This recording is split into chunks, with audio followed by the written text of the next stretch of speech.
두 번째로는 산동 이민과 북경 산벌입니다.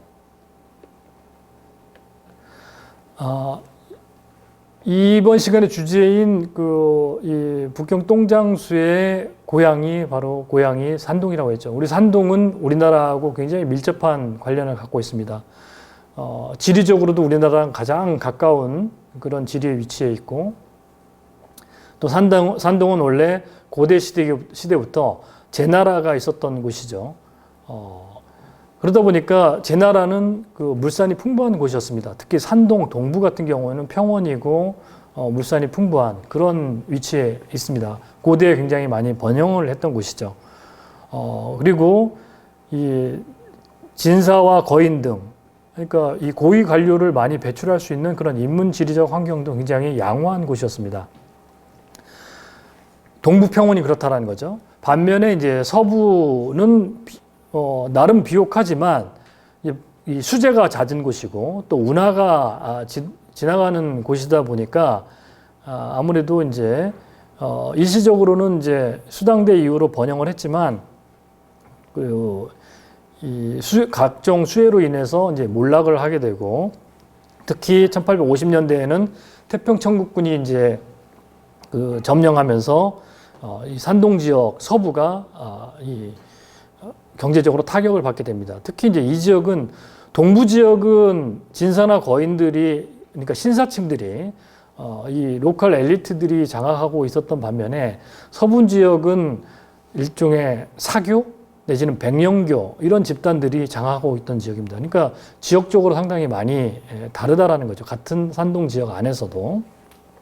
또 자연재해도 많고, 그러다 보니까 특히 산동 서북부 지역 사람들이 살지를 못해요. 전쟁, 뭐 태평천국의 그런 반란, 백령교도의 반란.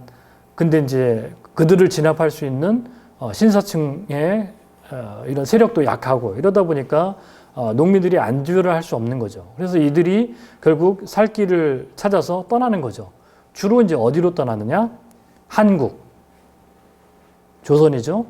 또 만주, 그 다음에 바로 위쪽인 하북, 북경, 이런 지역으로 떠나는 겁니다. 그래서 우리나라 화교들의 대부분이 산동 출신이에요. 그래서 이 시기부터 이민이 많이 이루어졌고, 또 당시 만주는 일종의 어떤 그 꿈을 이룰 수 있는 그런 지역으로 소문이 많이 나서 많은 이주가 이루어졌던 곳입니다.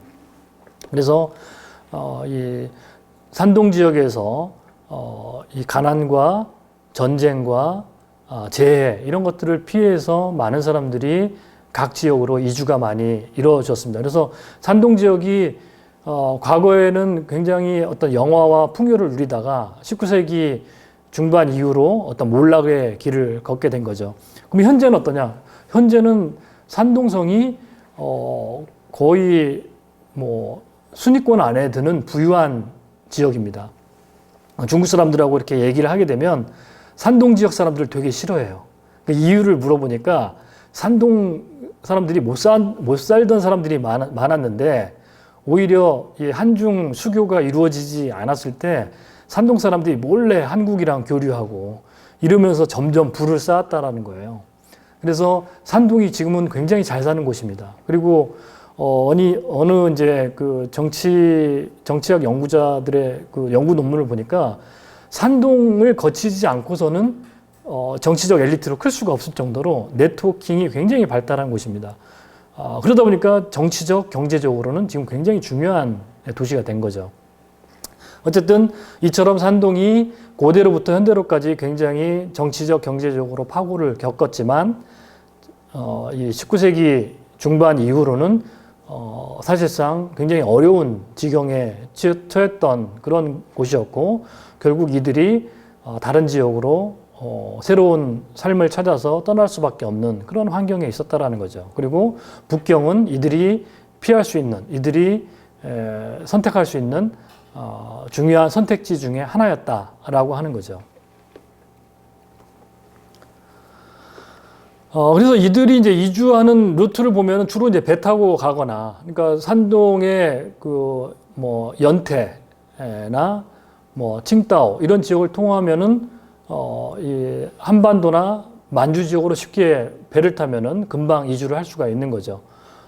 반면에 이제 이 하북성이나 북경으로 이주를 하려면은 걸어서 가거나 내륙 교통을 이용을 해야 되는데, 다행히 이제 1900년대 초부터 이제 철도가 건설이 되고 1911년에는 이 남북으로 관통하는, 산동성의 남북을 관통하는 철도가 형성이 됩니다. 그러니까 이제 이 북경으로 오려면 이제 하루 이틀이면 그냥 바로 올 수 있는 거죠. 천진까지 바로 연결되는 기차가 있기 때문에, 또 천진에서 북경은 뭐 불과 몇 시간 거리밖에 안 돼, 한두 시간 거리밖에 안 되기 때문에 금방 갈 수 있는 거죠. 근데 이제 중요한 거는 산동 사람들이 북경으로 이주하는 거는 자기의 의지로 이주를 하더라도 이 도시사회가 지역민들을 또 받아들일 준비가 되어 있느냐? 이건 또 다른 문제입니다. 사실 북경도 마찬가지고 상하이도 마찬가지고 이 근대 도시들은 대개 50% 이상이 다 외부 지역민에 의해서 구성이 되거든요. 근데 상당히 배타적입니다. 그러니까 뭐 능력 있으면 아무 데나 간다, 뭐 이런 관념이 아니에요. 그러니까 연과 줄, 특히 지역 출신이라고 하는 네트워킹이 없으면은 갈 수 없는 환경이 19, 20세기 초에 어떤 이 도시 사회의 기본 구조다. 이런 점들을 우리가 주목할 필요가 있습니다. 북경 사회의 어떤 직업 구조를 보면은 어느 이제 그 사회학자가 이제 조사를 했는데 1929년도에 상등호, 중등호, 하등호, 차등호, 뭐 극빈호 이런 식으로 이제 다섯 그 계층으로 구분을 했어요. 그래서 상등호에는 의사, 변호사, 기자. 의사, 변호사, 기자는 자유직업자라고 하는 또 그 어떤 직업적인 카테고리가 있습니다. 그리고 대학 교수, 정부 관료가 이 상등호에 속하게 되고, 중등호는 교사, 서기, 공무원, 경찰, 은행원 등 사무직 노동자가 중등호에 속합니다. 그리고 상인이 북경 최대의 직업군에 속하게 되죠. 그 다음에 고소득 기술 노동자들이 중등호에 속합니다. 그리고 하등호에는 공장 노동자와 농민들이 속하게 되죠. 그 다음에 이제 차빈호에 이제 인력거꾼, 그 다음에 똥장수, 물장수. 근데 재밌는 거는 인력거꾼들은 지방에서 오는 사람들이 많을 것 같은데 의외로 북경 출신들이 많습니다. 그러니까 도시 자체에서 이 인력거꾼들이 이제 조달이 되는 거죠. 근데 이런 직업 조직들은 되게 배타적인 그런 그 네트워킹을 갖고 있기 때문에 아무나 못 들어가요. 그러니까 인력거꾼이 만약에 북경 출신이다 그러면 북경 출신들로만 이렇게 이 네트워킹이 되어 있는 거죠. 다른 지역 출신들이 들어갈 수가 없습니다. 똥장수들은 이제 산동 출신들이 장악을 하고 있는 거고요. 물장수는 산서 출신들이 장악을 합니다. 그 다음에 접대부. 근데 똥장수도 사실은 다양한 또 이 위계 서열을 갖고 있기 때문에 부유한 또 분창주가 있고 또 이 분도주가 있고 또 일반 임노동자, 똥장수 노동자가 있습니다. 또 그러니까 같은 직업군 내에서도 사실은 계층 분화가 이루어졌기 때문에 모든 똥장수가 다 가난한 차빈호다 이렇게 말할 수는 없는 거죠.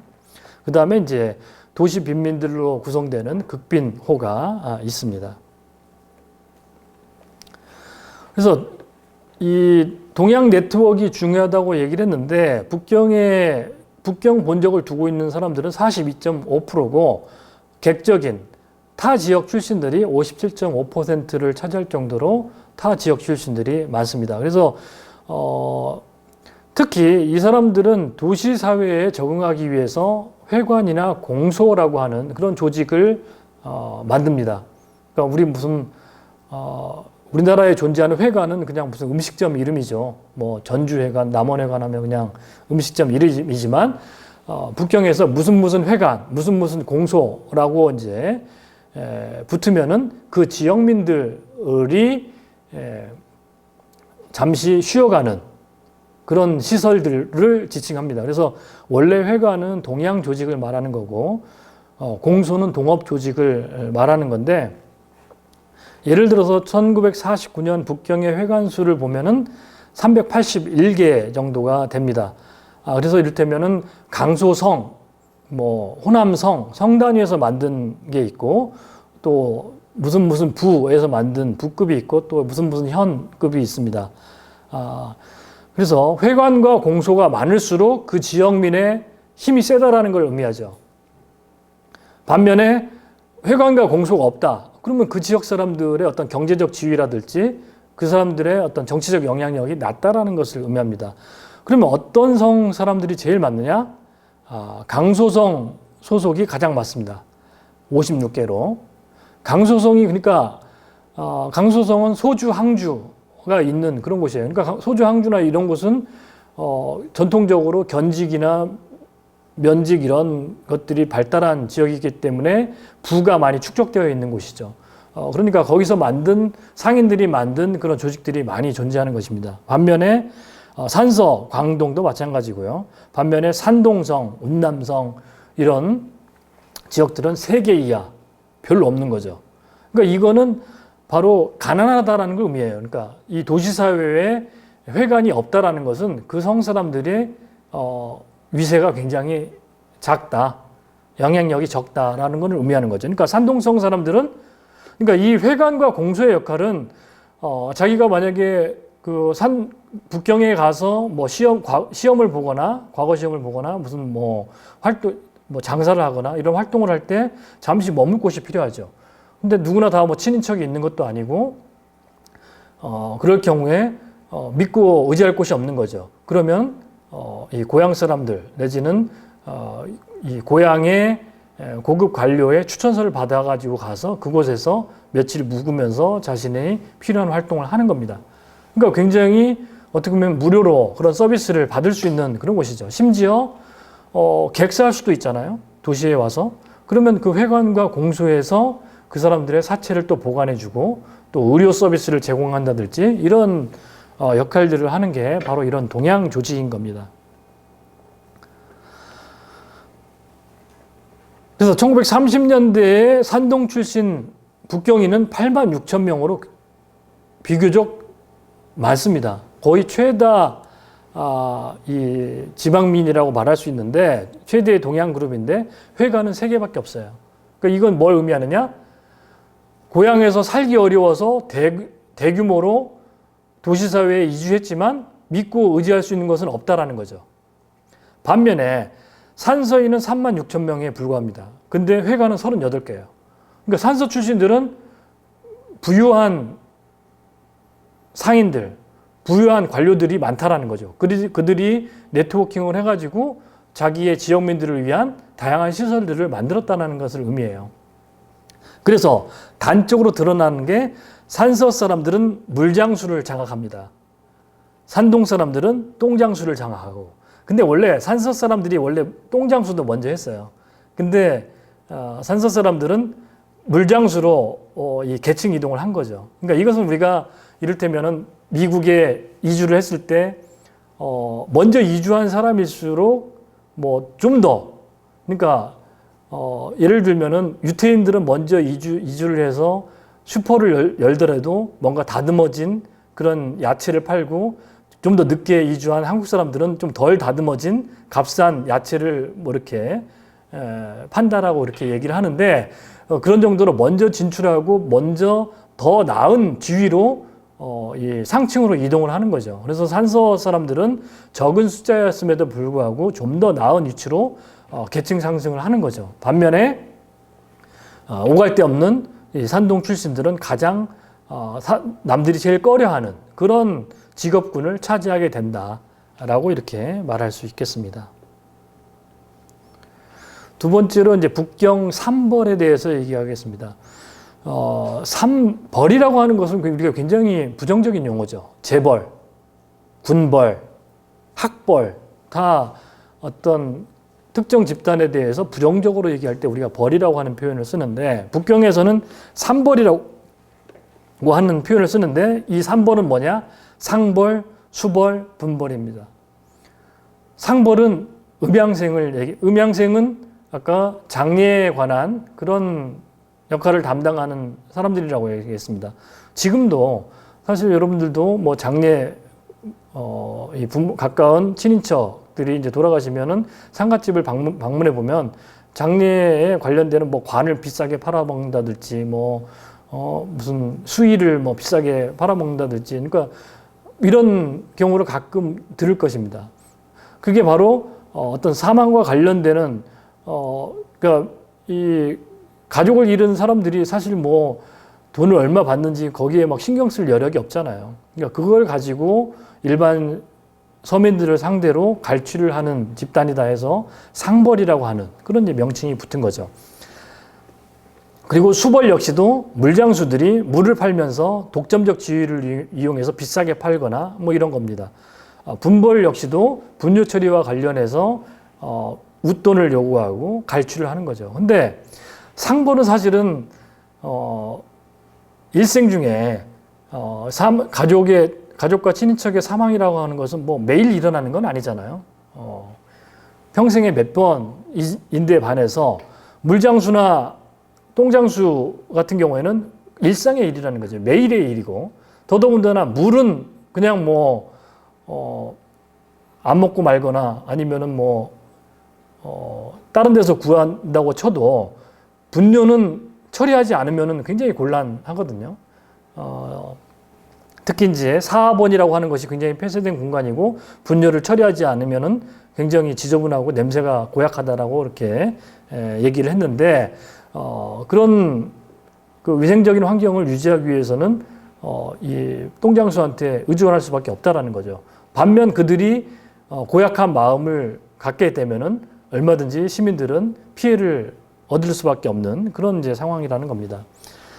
그래서 음양생이라고 하는 존재는 이제 그 장례와 매장에 관련된 그런 역할들을 하면서 서민들한테 이제 고통을 주는 그런 존재였고, 이것이 이제 사망 보고서를 써주면서 이 사람이 어떤 혐의로 사망했다라고, 그러니까 매장에 편리한 뭐 자연사를 했다 내지는 그냥 급체로 죽었다 뭐 이래야 아무 문제가 없는 거죠. 만약에 이 사람 이상한 전염병으로 죽은 것 같다 이렇게 쓰면은 매장을 못 하는 거죠. 며칠간 방치돼야 된다든지 아니면 경찰 조사를 받아야 된 이런 이제 혐의가 있기 때문에 결국 빨리 매장을 하기 위해서는 이 사람들한테 웃돈을 줘서 적당한 사망 원인을 쓰게 만드는 거죠. 그러니까 그런 것을 빌미로 해서 음양생에 의해서 얼마든지 갈취가 가능했다라는 거죠. 수벌 역시도 이 물을 가지고 일반 시민들을 상대로 해서 갈취를 하는 그런 존재였습니다.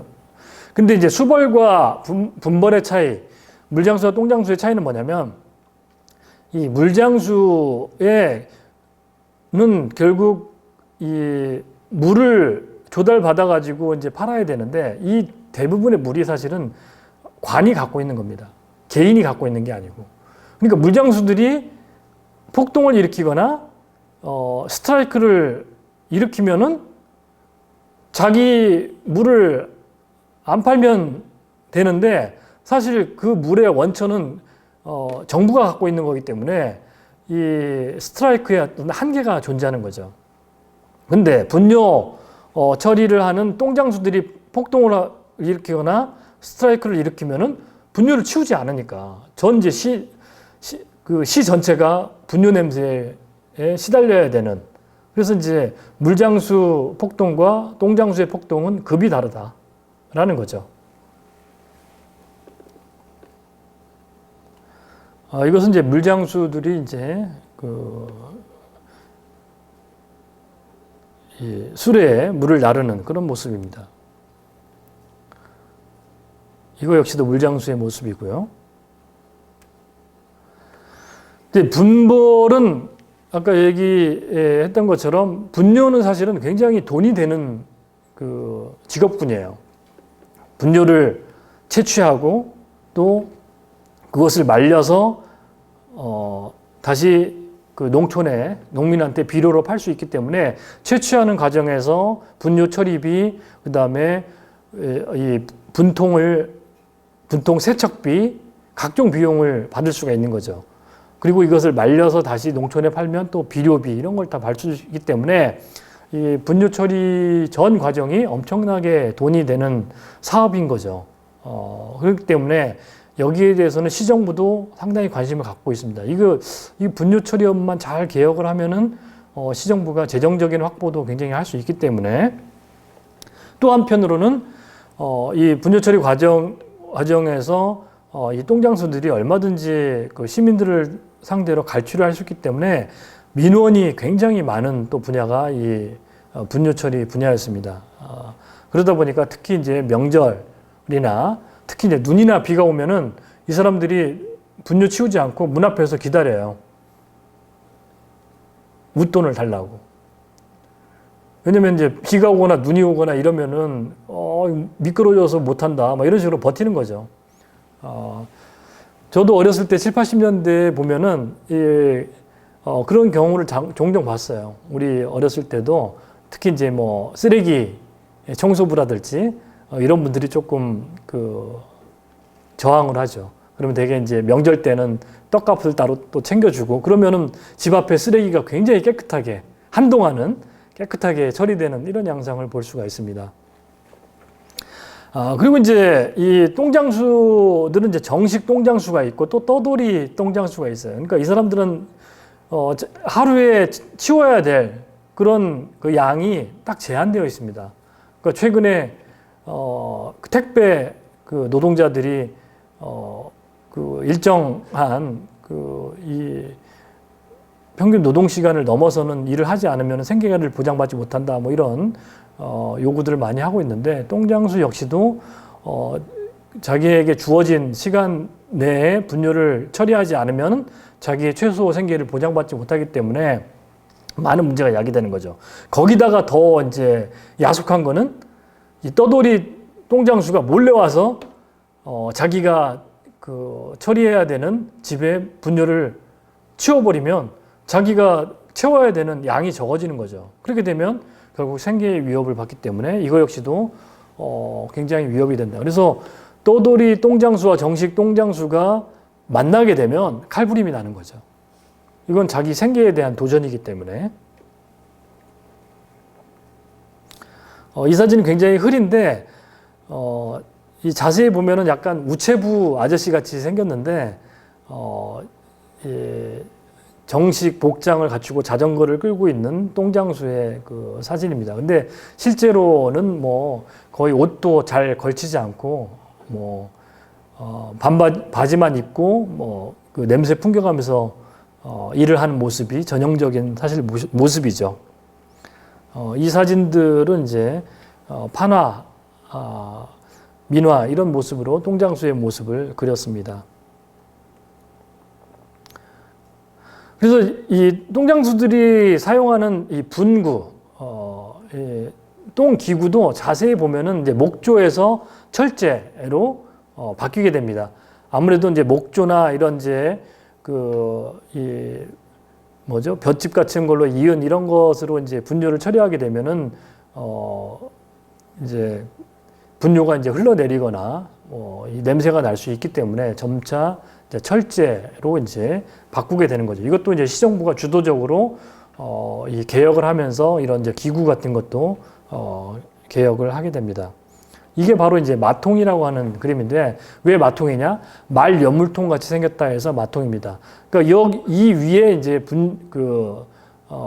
배변을 하는 거죠. 그러면 하루에 쌓인 그 분뇨를 매일 치워야 되는 겁니다. 치우지 않으면은 이거 당연히 냄새가 날 수밖에 없는 거죠. 그리고 이제 1930년대에 개혁을 하면서 이런 이제 그 공중 화장실이 이제 질비를 하게 됩니다. 제가 그 북경에 처음 간 게 90년대 중반이었는데 90년대 중반에도 이런 화장실이 굉장히 많았어요. 근데 이제 2, 3년 뒤에 갔더니 거의 다 없어졌더라고요. 그런 정도로 이런 그 1930년대에 등장한 신식 화장실이 거의 70년 가까이 유지됐다가 이제 최근에는 거의 이제 없어졌다, 이렇게 이제 말할 수 있겠습니다. 똥장수 사회도 다양한 이제 계층 위계서열을 가지고 있다. 가장 상층에 분창주가 존재합니다. 분창주는 분뇨 창고를 가지고 있는 사람이죠. 그러니까 그 분뇨 창고에는 이 임노동자, 노동자들을 거느리고 있습니다. 그러니까 분도주는 분뇨 채취 구역을 분도라고 하는데, 이를테면 뭐 을지로 삼가의 뭐 몇 번지가 뭐 한 지역, 그 옆이 뭐 또 한 지역, 이런 식으로 지역을 분할하는 거죠. 그러니까 원래는 이런 분뇨 채취 구역이라고 하는 관념이 없었는데 청대 이후로 이런 구역이 만들어지면서 그 구역에 대한 매매를 하게 됩니다. 그러니까 시정부가 나중에 개혁을 할 때는 너무 어이가 없는 거죠. 국가가 그런 구역에 대해서 매매나 계약을 하라고 한 적이 없는데 자기들끼리 매매를 하고 거래를 해요. 그러니까 이거는 개혁 시기에 굉장히 논란이 됩니다. 바로 이거를 국가가 보상을 해야 되느냐 말아야 되느냐, 이런 문제를 가지고. 근데 이제 분도주는 그리고 이제 일반 분부가 있는데, 분부는 이제 똥장수 노동자죠. 그래서 이제 이거를 좀 쉽게 생각하면은 분창주는 일종의 택시 조합의 사장이라고 얘기할 수 있습니다. 그리고 분도주는 개인 택시인 거죠. 그리고 이제 그냥 그 똥장수들은 회사 택시를 모는 택시 운전사다, 이렇게 이해하면 될 것 같습니다. 그래서 똥장수의 일생의 목표는 뭐냐면 개인 택시 운전을 하는 겁니다. 분도주가 되는 거죠. 그러니까 분도는 그 일정 지역에 대한 자기가 영역권을 가지고 거기만 일을 하는 겁니다. 그러면 자기가 충분히 먹고 살 수가 있어요. 임대료 낼 필요도 없고. 그러나 이제 분도주를 가지고 있지 않은 사람은 임대료를 내야 되는 거죠. 대부분은 이제 분창에 소속되어 있어서 임대료를 내고 그들한테 숙식을 제공받고 일당을 받으면서 일을 하는 그런 구조입니다. 그리고 똥장수 브로커들이 있어요. 또 이게 중인이라고 하는데, 이 사람들은 이제 분창주하고 이제 문맹인 노동자 사이에서 이제 계약을 진행하는 사람들입니다. 그래서 분창은 분뇨 창고를 말하는 거고, 분도는 분뇨 채취 구역을 얘기를 하는 겁니다. 여기를 분도 산권이라고 얘기하는데, 분뇨 채취 구역을 재산권, 그러니까 아파트 뭐 거래하듯이 자기 개인 사유화한 것이죠. 그래서 똥장수 노동자들의 목표는 분도주화가 되어서 아무런 간섭을 받지 않고 임대료 내지 않고 편안하게 자기의 영역에서 일을 하는 게 삶의 목표다. 그러니까 이들한테 어떤 혁명이라고 하는 게 큰 어떤 삶의 목표가 아니에요. 뭐 이걸 뒤집자. 오히려 나의 영역을 빼앗지나 말아라. 이런 관념이 훨씬 더 강하다. 이렇게 말할 수 있습니다. 세 번째로 환경위성의 개혁과 도시관리에 대해서